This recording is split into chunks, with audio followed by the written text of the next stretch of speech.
بسم اللہ مولانا. یہ دباؤ شبہ، یہ دباؤ، یہ دبا چالو یہ لگا دیں اس کو بند کر دیں پیچھے.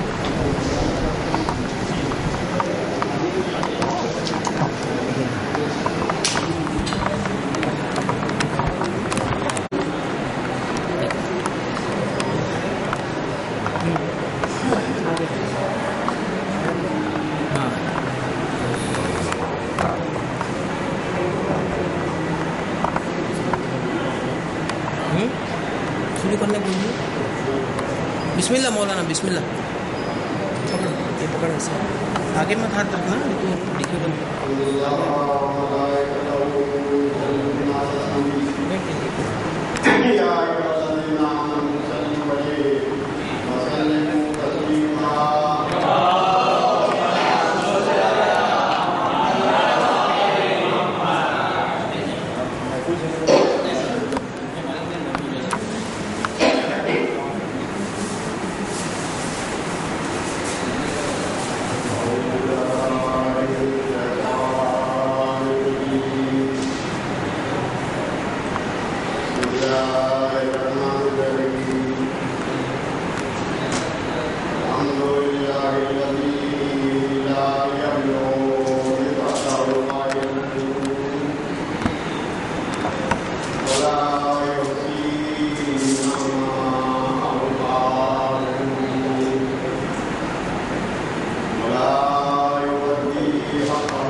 ریکارڈنگ آ رہی ہے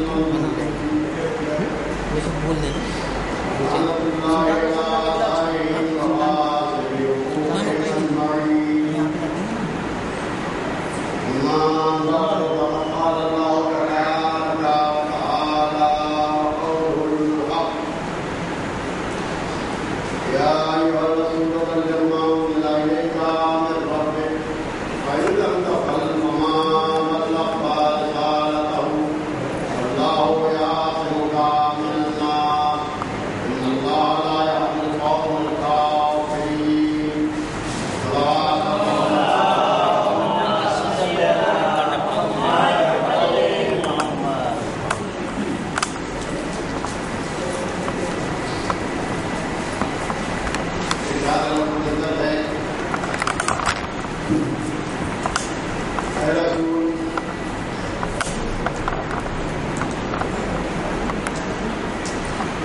جو پیغام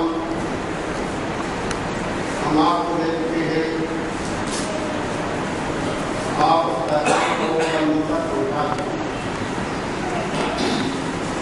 اگر آپ نے یہ پیغام نہیں پہنچایا تو سمجھ لیجیے کہ رسالت کا کوئی کام نہیں انجام نہیں ہوا. آپ ڈرے نہیں.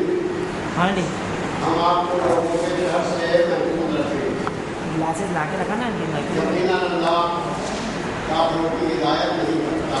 ہاں میں محفل میں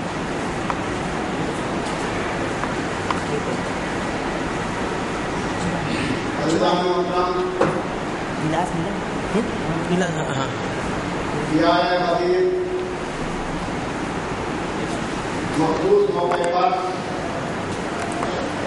نازل ہوئی ہے.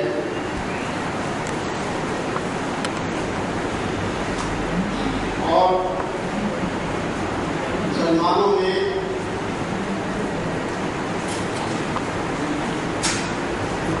جانشین پیغمبر کے بارے میں میں آتا ہوں. دو نظریے پائے جاتے ہیں. تو برابر پکڑنا علی ایسا پکڑو ایسا پکڑ کے رکھنا. میں آتا ہوں. امام یا خلیفہ بنانے کا حق صرف اللہ کو بندوں کا یہ وزیر والوں کا نظریہ ہے. وزیر والے ہیں ہمارا نظریہ ہے. دوسرا نظریہ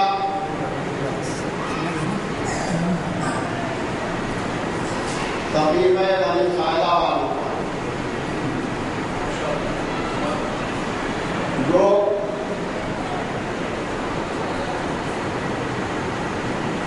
جنہوں نے اپنی مرضی سے رہبر ایسی جگہ پر منتخب کر دیا جس جگہ پر چور اور ڈاکو ڈاکہ ڈالنے کی چوری کرنے کی اس جگہ پر بیٹھ کر اپنا رہبر منتخب کر دیا.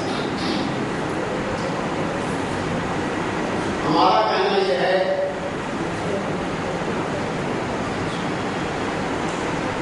کہ اللہ کی طرف سے جو عہدے ہیں نبی ہو رسول ہو امام ہو خلیفہ ہو صرف اللہ ہی کو حق ہے. خلیفہ بنانے کا, نبی بنانے کا, رسول بنانے کا, امام بنانے کا. اور اس سلسلے میں قرآن مجید کی آیات موجود ہیں. سب سے پہلے انی جاعل فی الارض خلیفہ, اللہ کا یہ ارشاد ہے کہ میں زمین پر خلیفہ بنانے والا ہوں. تو اس سے یہ ثابت ہوتا ہے کہ اللہ ہی خلیفہ بنانے کا حق رکھتا ہے. بندے کو حق نہیں ہے خلیفہ بنانے کا.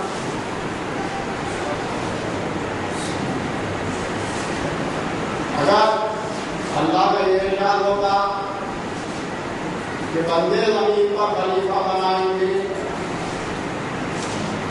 تب تو بات صحیح تھی کہ بندوں کا حق ہوتا خلیفہ بنانے کا. یہاں تو قرآن مجید میں صاف طریقے سے ارشاد ہو رہا ہے کہ خلیفہ بنانے کا حق صرف اللہ ہے.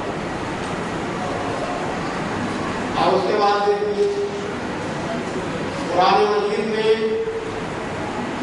امام کے بارے میں صاف طریقے سے ارشاد ہے وَجَعَلْنَاهُمْ أَئِمَّةً يَهْدُونَ بِأَمْرِنَا.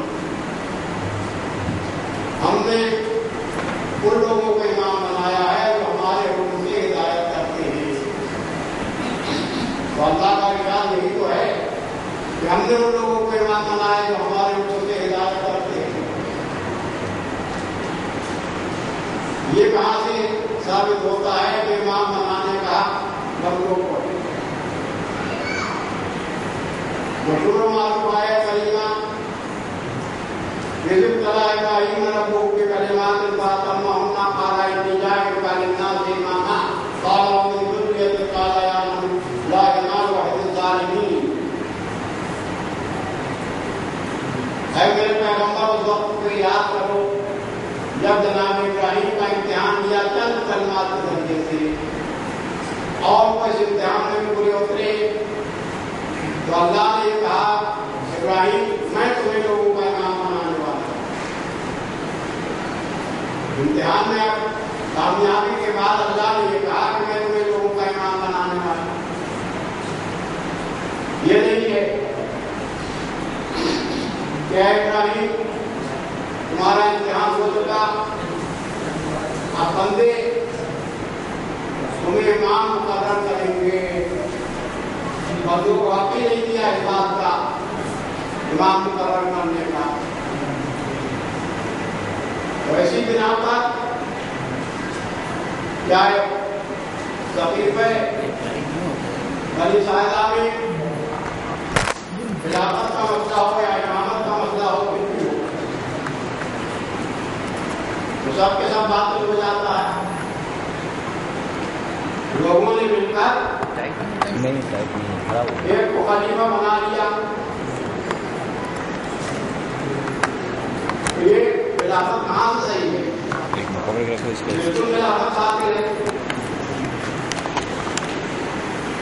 اور اسی کے ساتھ ساتھ ایک بات ہم یہ بھی کہا کرتے ہیں تم نے 4 خلیفہ منتخب کیے.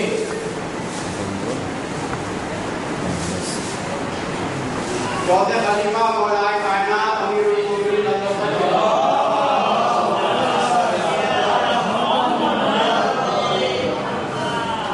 ہمارا کہنا یہ ہے کہ تم جھوٹے سے جھوٹی تعلیم، جھوٹی سے جھوٹی حدیث، تمہارے یہاں 6 کتابیں ہیں سیاہ ستہ جن کو کہا جاتا ہے، تعلیمیں بھی بہت سی ہیں. کسی ایک سے ذرا تعلق کر کے دکھا دو اس خلیفہ بنی ساعدہ میں تمہارے چوتھے خلیفہ شریف رہے تو آپ ان کو کس بنا پر چوتھا خلیفہ مان رہے ہو جب خود انہوں نے شرکت نہیں کی.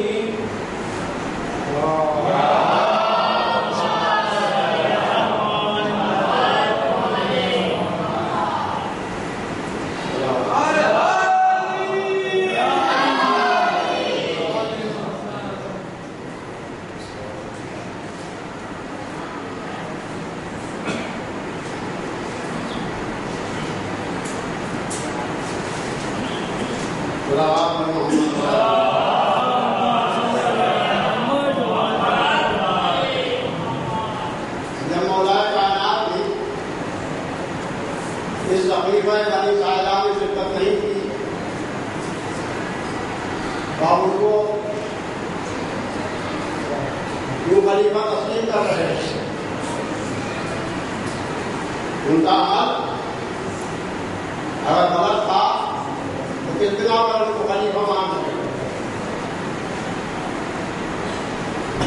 مولا کائنات نے جو عمل انجام دیا اور دوسرے اللہ نے کوئی انجام نہیں دیا. مولا کائنات کو پیغمبر اسلام کے کفن نماز جنازہ میں شریک رہے. اسی وقت میں خلیفہ بنی ساعدہ میں خلافت طے ہو رہی. یہ طریقہ کہاں سے صحیح تھا؟ یا تو مولا کائنات نے یہ عمل غلط کیا کہ پیغمبر کے حضور کفن میں گئے نماز جنازہ پڑھی، مولا کائنات کو بھی وہاں خلیفہ بنی ساعدہ میں پہنچ جانا چاہیے تھا. اور اگر مولا کائنات کا یہ عمل صحیح ہے تو پھر خلیفہ بنی ساعدہ والوں کا عمل غلط. چوتھی منزل پر تو خلیفہ بات رہے تو آپ سے انکار کرو.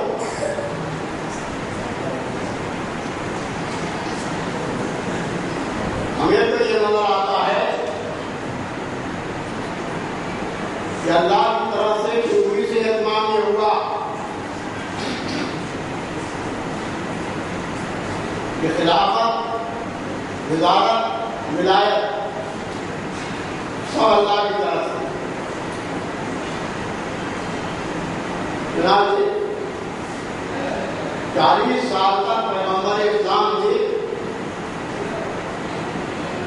خاموش زندگی بسر کی ہے اور جب 40 سال کی عمر ہوتی ہے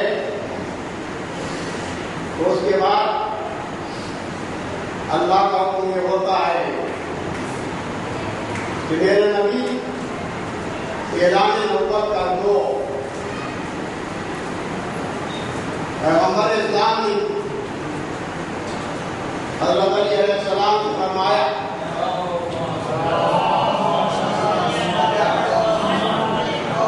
علی عبد المطلب سے جتنے بھی لوگ ہیں ان سب کو دعوت دے آؤ. چنانچہ علیہ السلام ہے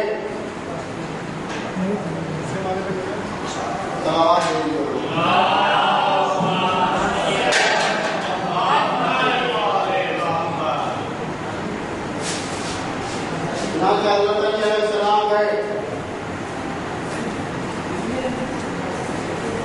اور بنی عبد المطلب میں 40 آدمی تھے. 40 کے 40 کو دعوت لے کر آئے.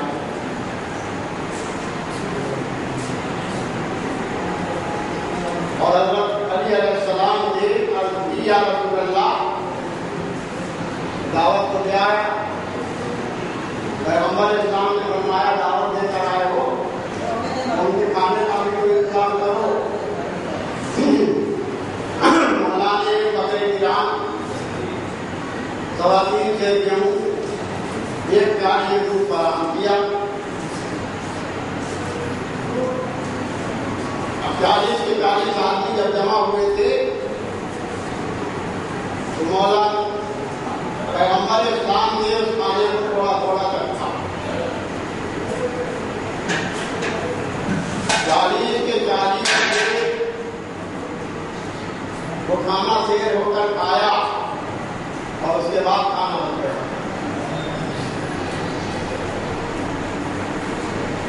اب جب دعوت سے فارغ ہو گئے تب لوگ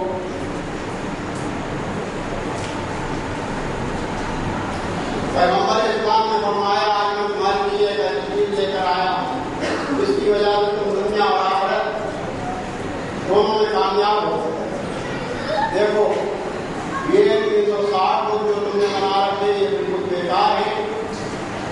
نہ بولے نہ چالے نہ نقصان دے نہ فائدہ. ان کی پرستش میں کوئی نتیجہ نہیں. خدا صرف ایک ہے جس نے سب کو پیدا کیا اور میں اس کا رسول ہوں. مجھے اللہ نے رسول بنا کر بھیجا ہے. تم میں کون ہے ایسا جو ہدایت کے کاموں میں میری مدد کرے؟ یہ دعوت کا سلسلہ 3 دن تک رہا. غالب گواہ ہے سوائے مولا کائنات امیر المومنین حضرت علی علیہ السلام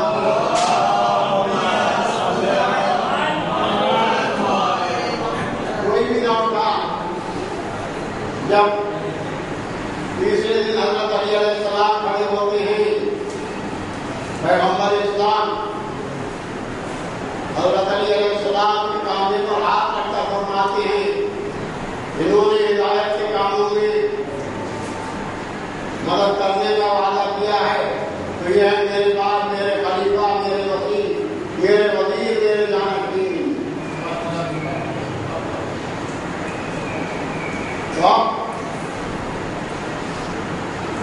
ہم یہ بات کہنا چاہتے ہیں کہ مسلمانوں اب یہ نہ کہو کہ پیغمبر اسلام نے زندگی میں کسی کو خلیفہ ہی نہیں بنایا. جس دن اعلان نبوت ہوا خلافت پانے والا اسی دن خلافت پانے اور مختلف موقع تاریخ میں ملتے ہیں کہ پیغمبر اسلام نے فرمایا کہ میرے بعد حضرت علی علیہ السلام خلیفہ ہیں. ہم سب کا موقع خاص طریقے سے مسلمانوں کی تعداد کم ہے اس لیے مسلمانوں نے خندق کھود کر اپنی حفاظت کا انتظام کیا.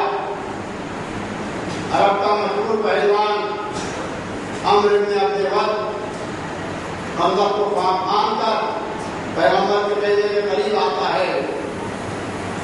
کہنے میں مار کر کہتا ہے کہ محمد ہمارے مقابلے کے لیے نکلو اگر ہمیں قتل کر دو گے تو غازی کہلاؤ گے، تب ہو جاؤ گے تو شہید کہلاؤ گے، پھر مقابلے کے لیے نہیں کرتے۔ پیغمبر نے فرمایا من لہٰذا الکلب، اس کتے کے مقابلے کے لیے کون جائے گا؟ سوائے حضرت علی علیہ السلام کو کوئی کھڑا نہ ہوا۔ پیغمبر نے یہ بھی فرمایا تھا کہ جو اس کتے کا مقابلہ کرے گا وہ میرے بعد میرا وسیع، میرا جانشین، میرا خلیفہ ہوگا۔ یعنی پیغمبر اسلام کو اس کی زندگی کی ضمانت دے رہی ہے، اور وہاں یہ کہا جا رہا ہے کہ یا رسول اللہ اس کتے کا مقابلہ بھی کر سکتے ہیں، یہ تو وہ ہے کہ جو تمام سے مقابلہ کیا کرتا ہے۔ ہمت بڑھائی جا رہی ہے کافر کی۔ اب یہاں پر ایک بات یہ کہی جاتی ہے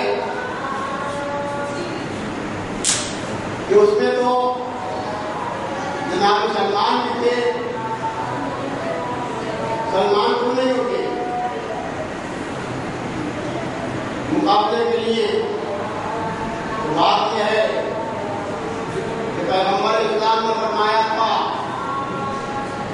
اس کتے کے مقابلے کے لیے جو جائے گا وہ میرے بعد میرا خلیفہ، میرا وزیر، میرا جانشین ہوگا۔ سلمان جواب دیں گے میں لاکھ ایمان کے درجوں پر پائے صحیح، لیکن جانشین رسول نہیں بن سکتا۔ اس وقت وہ اٹھے جو جانشین رسول ہونے کا دعویٰ کر رہا ہے تو کوئی بھی نہیں اٹھتا۔ بس مولا کائنات کھڑے ہوتے ہیں۔ مولا نے پیغمبر اسلام سے فرمایا یہ ہے میرے بعد میرا خلیفہ، میرا جانشین، میرا وزیر۔ اللہ کے موقع پر فرمایا پیغمبر اسلام معراج پر گئے، اللہ نے دیا کہ اپنی جگہ پر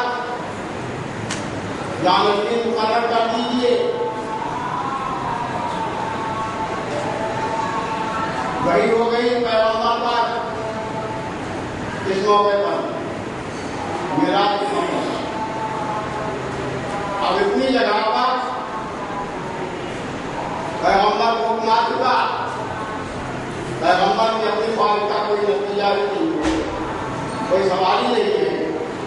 اپنی فائل کی بنا پر آپ نے فرمایا وما ينطق عن الهوى إن هو إلا وحي يوحى، ہمارا نبی تو کچھ بولتا ہی نہیں مگر یہ کہ وحی الہی نہ، وحی کی بنا پر پیغمبر نے مولا کائنات کی جانشینی کا اعلان کیا۔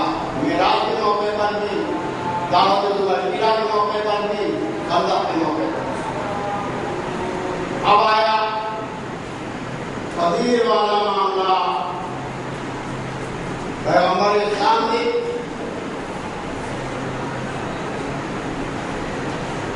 آخری حج کیا، اس سے پہلے جو حج کے لیے جا رہے تھے پیغمبر تو کافروں نے حج نہیں کرنے دیا، پیغمبر کو شروع کرنا پڑی، پیغمبر واپس آئے، جس کو صلح حدیبیہ کہا تھا۔ آخری حج پیغمبر اسلام کا ہے، سوالات کا مجمع ہے۔ جو حج سے فارغ ہو کر پیغمبر اسلام کے ساتھ واپس آ رہے ہیں، ایک خاص جگہ ہے جہاں پر ایک گڈھا تھا، اس کو کہا جاتا ہے غدیر۔ وہاں پر پہنچے، اللہ کا حکم ہوتا ہے اے میرے رسول، جو پیغام ہم آپ کو دے چکے ہیں آپ اسے بندوں تک پہنچا دیجیے۔ اگر آپ نے یہ پیغام نہیں پہنچایا تو سمجھ لیجیے کہ رسالت کا کوئی کامی انجام نہیں دیا، آپ ڈرے نہیں، ہم آپ کو لوگوں کے ڈر سے محفوظ رکھیں گے۔ بس اللہ کا حکم آیا اور ایسا تاکیدی حکم ہے کہ پیغمبر کی رسالت کا خطرے میں ہے، پیغمبر کی رسالت خطرے میں ہے،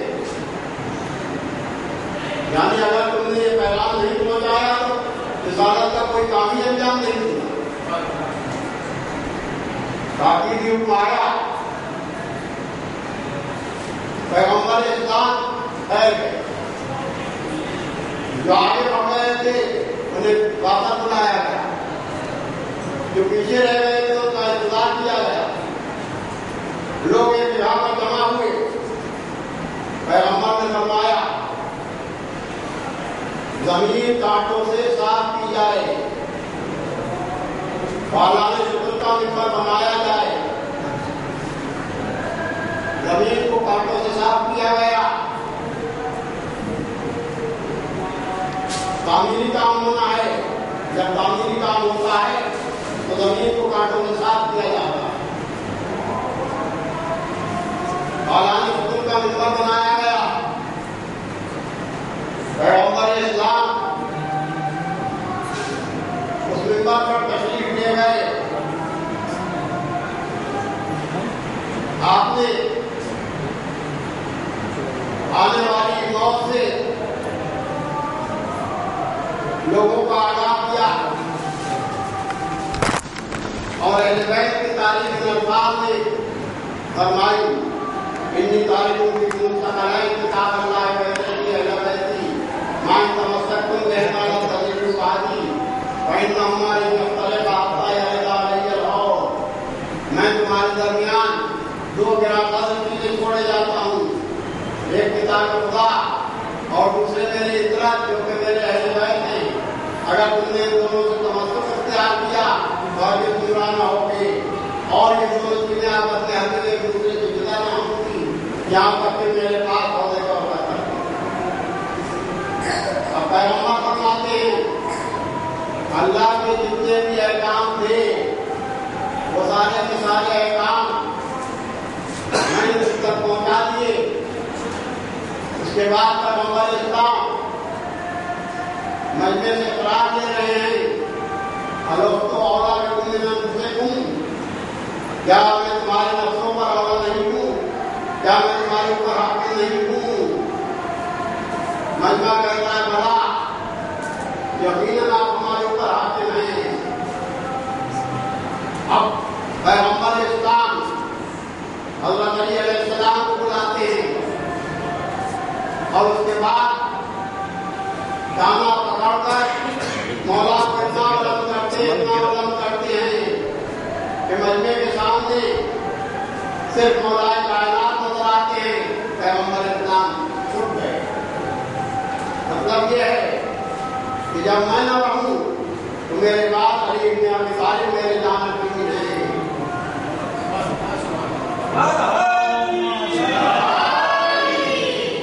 پیغمبر نے فرمایا من کنت مولا ہو فہذا علی مولا، جس کا میں مولا ہوں اس کے علی مولا ہیں۔ والدن والا والدن آتا، پالنے والے دوسرے دوست تک جس کو علی دوست رکھتے، دوسرے دشمن رکھ جس کو علی دشمن رکھ۔ یہ اعلان کرنے کے بعد پیغمبر اسلام نے حکم دیا مولا کو خیمے میں جا کر بیٹھ۔ مولا کائنات خیمے میں جا کر بیٹھ گئے اور فرمایا پیغمبر نے حضرت علی علیہ السلام کی خدمت میں مبارکباد پیش کرو۔ یوں در یوں مبارکباد پیش کرنے کے لیے لوگ آئے۔ آپ مسلمان جن کو خلیفہ دو مانتے ہیں انہوں نے بھی کہا مبارک ہو بخشش بخشش، مبارک ہو اے علی، آج سے تم میرے اور تمام مومنین مومنات کے مولا بن گئے۔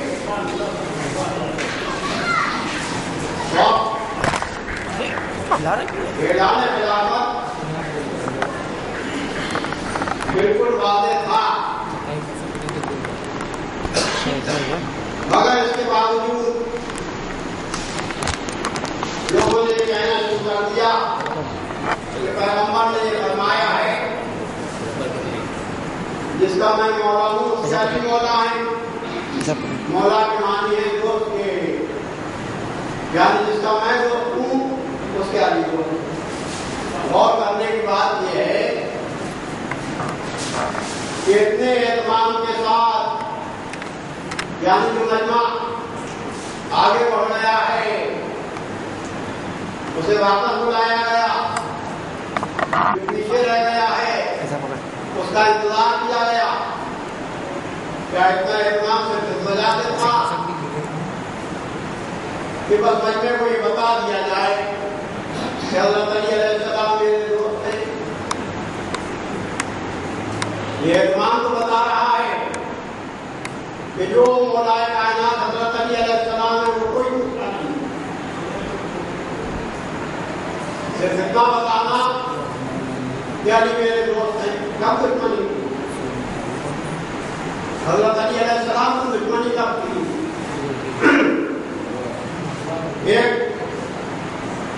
اس موقع پر مجھے ایک لطیفہ یاد آتا ہے. دو دوست کے، ایک شیعہ اور ایک سنی، دونوں آپس میں دوست. سنی دوست کسی بات پر مصر تھا یا دوست کے ساتھ سنی دوست کسی بات پر مصر تھا کہ پیغمبر اسلام نے حضرت علی علیہ السلام کی دوستی کا اعلان کیا. اتفاقاً پہلے کافی دن تک ملاقات رہی آپس میں، پھر اس کے بعد سنی دوست جو تھا وہ کافی دور چلا گیا. اچھا خاصا فاصلہ تھا اس کے وطن کا. میرے شیعہ کو جب معلوم ہوا کہ وہ وطن چلے گئے ان کے پاس خاص طریقے سے اطلاع کر آئی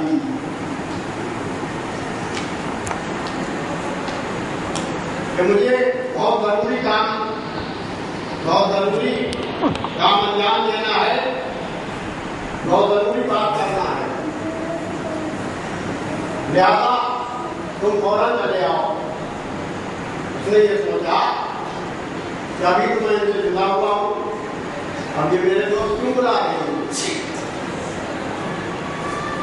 مگر پھر بھی سوچ بچار کے بعد یہ سنی دوست واپس آ گئے. پوچھا شیعہ سے کہ تمہارا کام کیا ہے، کیا بات کرنا؟ انہوں نے کہا کہ مجھے اتنی سی بات کرنا ہے کہ تم میرے دوست کو یہ بات بتانا ہے. وہ سنی دوست کہنے لگا یہ کیا بے وقوفی ہے کہ اتنی سی بات کے لیے مجھے یہاں پر بلا دیا، پھر کسی اور موقع پر کہہ سکتے تھے اتنی سی بات کے لیے کیوں بلایا؟ تو وہ بولے تم مجھے بے وقوف بناتے ہو. تو انہوں نے شیعہ نے کہا تو اس سے زیادہ معاذ اللہ پیغمبر اسلام کو کہیں زیادہ بے وقوف ہوئی، کیونکہ پیغمبر نے جو مجمع کافی آگے بڑھ گیا تھا اسے پیچھے بلایا، جو پیچھے رہ گیا تھا اسے واپس بلایا، صرف اتنی سی بات کے لیے کہ علی میرے دوست تھے. اب اس کی سمجھ میں آ گیا، اس سنی کی سمجھ میں آ گیا کہ ہاں دوست کے لحاظ سے پیغمبر نے یہ نہیں فرمایا بلکہ مولا ہونے کے لحاظ سے پیغمبر اسلام نے فرمایا. یہ سمجھ میں آ گئی بات. ایک ذرا سا اس نے عمل کیا اس سے ایک بات سمجھ میں آ گئی. صلوات پر محمد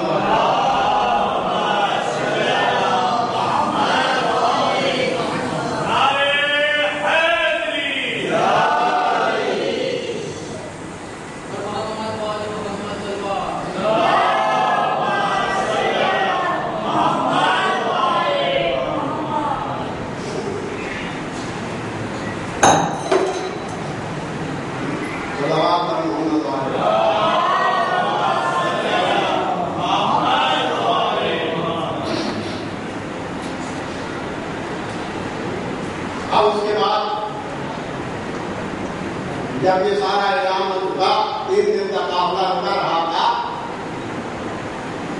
3 دن کے بعد پیغمبر اسلام مدینے میں پہنچے.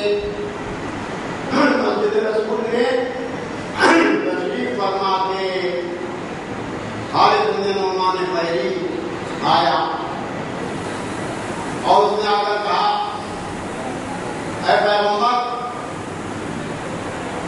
آپ نے یہ خدا کی تعلیم دی ہم نے مان لیا. اپنے کو رسول پر بتایا ہم نے مان لیا. آپ نے نماز کی تعلیم دی ہم نے مان لیا. روزے کو واجب بتایا ہم نے مان لیا. زکات کو واجب بتایا ہم نے مان لیا. یہ تمام امور تو ہم نے مان لیے. لیکن ہم نے سنا ہے کہ آپ نے اپنے شہزاد بھائی علی بن ابی طالب کو ہمارے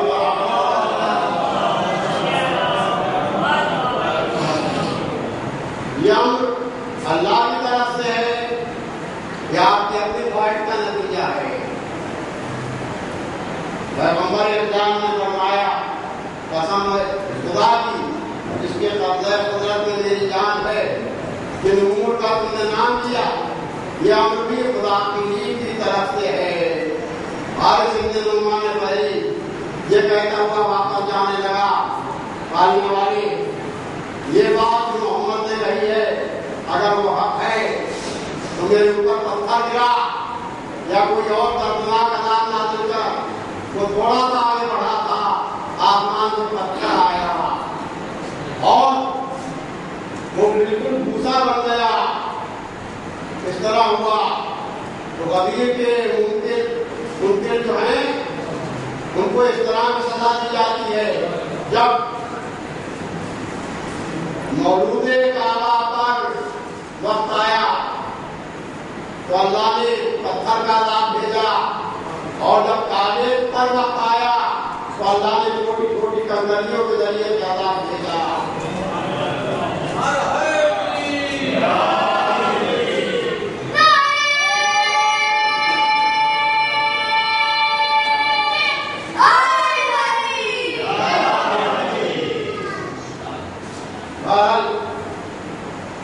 یہاں پر سے ایک بات عرض کرنا چاہتا ہوں کہ ایک زمانے میں کچھ لوگوں کے یہاں کوئی کے ذہن ہو غیر نہیں ہے نظریے دو ہو گئے. کہتے ہیں کہ ممبر کی دو قسمیں ہیں.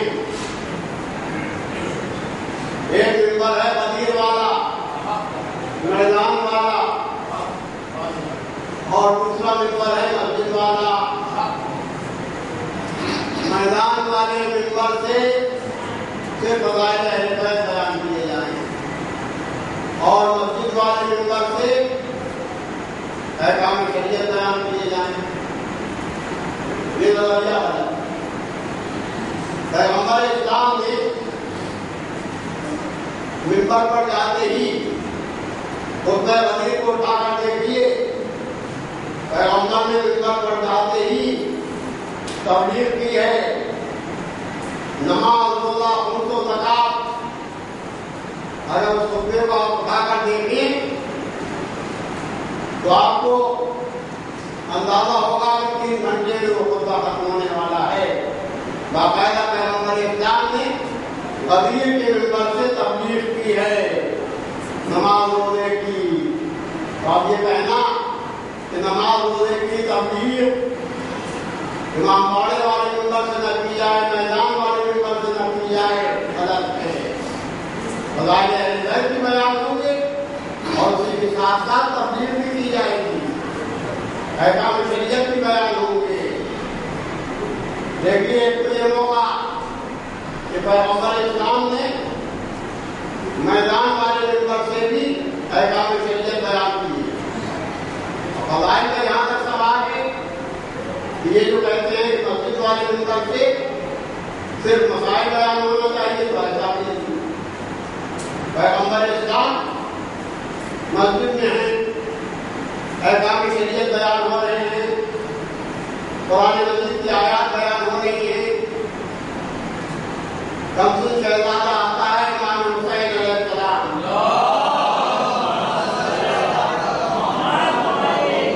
ہوا میں پیر اٹھا اور امام حسین علیہ السلام زمین پر گر پڑے. پیغمبر اسلام کے لیے بہت آسان تھا کہ کسی کو بھی حکم دیتے امام حسین علیہ السلام کو اٹھا کر لیا. مگر حسین کی عظمت اچانک تھی پیغمبر اسلام کو. اسی جگہ پیغمبر اسلام خطبہ چھوڑ کر جاتے ہیں اور امام حسین علیہ السلام کو اٹھا کر لاتے ہیں. اب زبان کو جنبش ہوتی ہے تو سلسلہ کرام بدل جاتا ہے. احکام الہی نہیں بیان ہوتے, قرآن مجید کی آیات نہیں بیان ہوتی, مسائل نہیں بیان ہوتے. امام حسین علیہ السلام کا تعارف الفاظ میں کرایا جاتا ہے. آبا حسین تاریخ, یہ حسین ہے, ان کو پہچان دو. پیغمبر اسلام جہاں مسائل بیان کر رہے ہیں وہاں اہل بیت کے فضائل بھی بیان کر رہے ہیں, اور جہاں حضرت علی علیہ السلام کی خلافت کا اعلان کر رہے ہیں وہاں پر مسائل بھی بیان کر رہے ہیں. کیا وہ ممبر کی دو قسطیں کرنا یہ بالکل غلط ہے. ہر ایک ممبر سے فضائل بھی بیان ہوں گے, مسائل بھی بیان ہوں گے, چاہے وہ میدان والا ممبر ہو یا مسجد والا ممبر ہو. اور اس کے بعد ہم دعا کرتے ہیں اتارنے والے رات کا محمد والے محمد کا تمام مومنین کی حاجات کو فرما, کامل عطا فرما, مومنین مقصود ان کا سلسلہ فرما,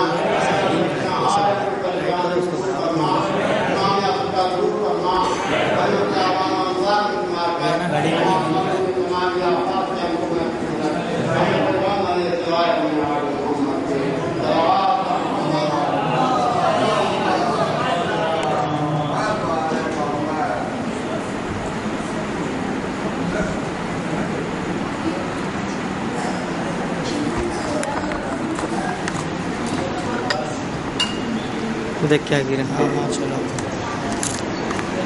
بٹنوں پہ کوئی دبانا نہیں ہے, بٹن کدھر بھی نہیں دبانا.